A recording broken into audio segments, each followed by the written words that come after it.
Смяна на масло и масен филтър на Peugeot 207 1.6 150 коня бензин.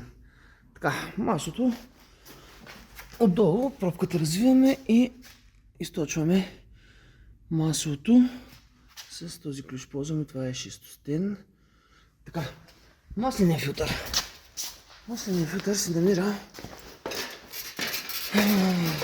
ето тук. Сега махаме тази тръба. Сега тук се дига нагоре и се откача.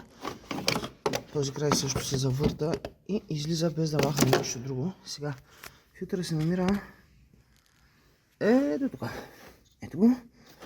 С камък развиваме, вадим и сменяме.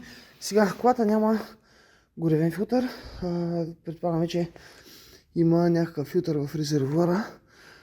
Така че там няма. Ако сега няма да сменим въздушен филтър, но ако искаме да сменим въздушния, развиваме тази скоба, тези болтове и капака пада, той се намира тук. Това е лесно. Сменяме маслото и филтъра и зануляваме сервизния интервал. Наляхме 4 литра масло, запалихме колата да напълни масления филтър, изчакахме малко и извадихме щеката. Сега това е вида на щеката. Това е върха, това е минимум, това е максимум. На 4 литра масло нивото е малко над средата.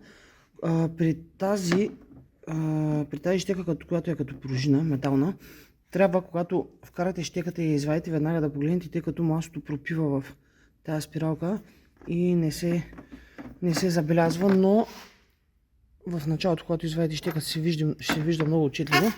Сега ще видим дали ще може да го видим тук. Сега да не отцапаме.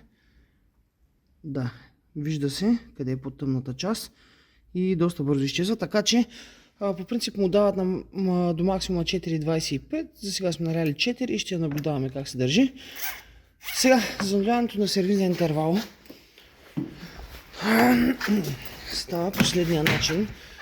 Има коли, които, за да занулите сервизния интервал, трябва капака да е пуснат. Сега ще видим тази дали е така. Така, задържаме тези два бутона и даваме на контакт. Започва да измерва от 10 надолу, значи капака всъщност не е задължително да е пуснат, да е затворен. Изчакваме. Така, пускаме.